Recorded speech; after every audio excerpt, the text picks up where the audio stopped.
Pernah kebayang nggak ada sebuah kurikulum yang fokusnya bukan cuma buat ngasah otak, tapi juga buat menyentuh hati? Yang diutamain itu bukan nilai atau angka, tapi cinta. Nah, itulah ide besar di balik sebuah inisiatif baru di dunia pendidikan kita. Kurikulum berbasis cinta. Yuk kita coba pahami bareng-bareng. Coba deh kita renungkan pertanyaan ini.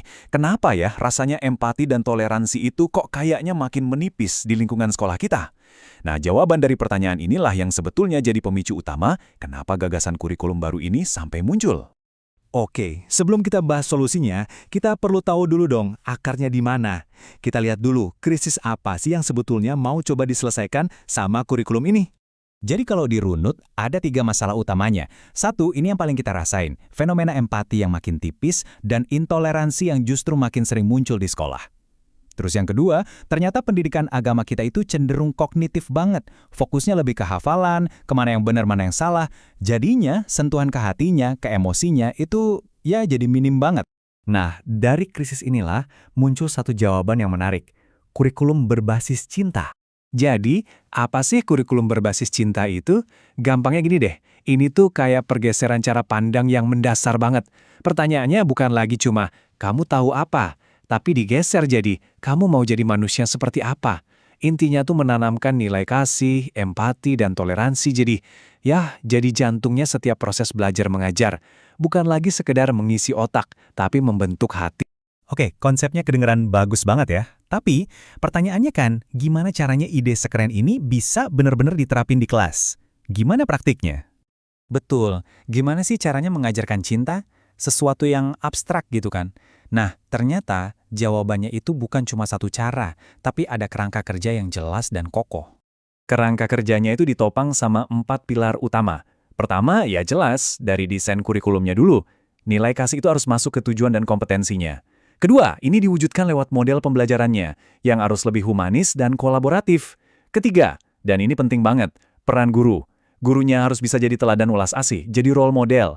Dan terakhir keempat, ini semua diperkuat lagi sama kegiatan sekolah yang nyata, misalnya kayak bakti sosial atau dialog lintas iman.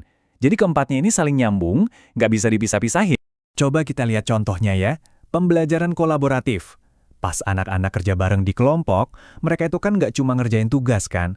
Di situ mereka belajar dengerin orang lain, belajar beda pendapat tapi tetap sopan, dan ngerasain langsung gimana sih rasanya kerja sama satu tim.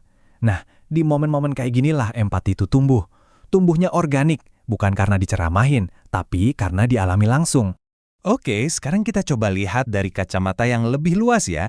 Karena ternyata kurikulum ini bukan program yang ujuk-ujuk muncul sendiri. Ini tuh bagian dari sebuah kebijakan nasional yang jauh lebih besar. Nah, ini dia poin kuncinya. Kurikulum berbasis cinta ini sebetulnya adalah bisa dibilang tangannya atau cara implementasi dari kebijakan nasional Kemenak yang namanya moderasi beragama. Jadi ini bukan cuma sekedar ide keren, tapi udah jadi bagian dari strategi nasional. Nah, kebijakan moderasi beragama itu sendiri punya 4 indikator utama. 1. Komitmen kebangsaan. 2. Toleransi. 3. Anti kekerasan. Dan 4. Akomodatif terhadap budaya lokal. Keempat hal inilah yang jadi fondasi buat menjaga Indonesia tetap harmonis. Terus cintanya di mana dong di antara 4 ini? Nah, jawabannya dalam banget nih. Cinta itu bukan indikator kelima. Cinta itu adalah ruhnya yang ngasih nyawa ke 4 indikator tadi. Tanpa cinta, ya, toleransi cuma jadi aturan. Komitmen kebangsaan cuma jadi slogan kosong. Cintalah yang bikin semuanya jadi hidup dan bermakna. Sederhananya begini, kalau moderasi beragama itu adalah apanya, maka kurikulum berbasis cinta ini adalah bagaimananya. Ini adalah jembatan yang membawa konsep besar moderasi beragama itu turun langsung ke praktik sehari-hari di dalam kelas. Oke, terus gimana nih progresnya sekarang? Udah sampai mana inisiatif ini dan apa langkah selanjutnya? Jadi, ini bukan wacana lagi ya. Kebijakan ini rencananya bakal diluncurkan resmi tanggal 24 Juli 2025. Nah, sekarang ini, prosesnya lagi jalan terus. Diskusi-diskusi teknis soal gimana cara implementasinya lagi digodok, melibatkan banyak pihak di Kemenak buat mematangkan semuanya. Nah, salah satu diskusi yang paling seru sekarang ini adalah soal model implementasinya. Jadi ada 2 pilihan besar. Pertama, apakah ini akan jadi mata pelajaran baru tersendiri? Atau pilihan kedua, nilainya dileburkan, diintegrasikan ke semua mata pelajaran yang udah ada. Kayak garam gitu, ditaburin sedikit-sedikit di pelajaran matematika, olahraga, IPA, biar semuanya jadi berasa cinta. Tentu aja, dua-duanya punya plus minus masing-masing. Tapi, mau pakai model yang manapun, visinya tetap sama, dan kutipan ini ngegambarin visi itu dengan pas banget. Menjadikan sekolah dan pesantren itu sebagai taman kasih sayang dan kebijaksanaan. Keren banget ya.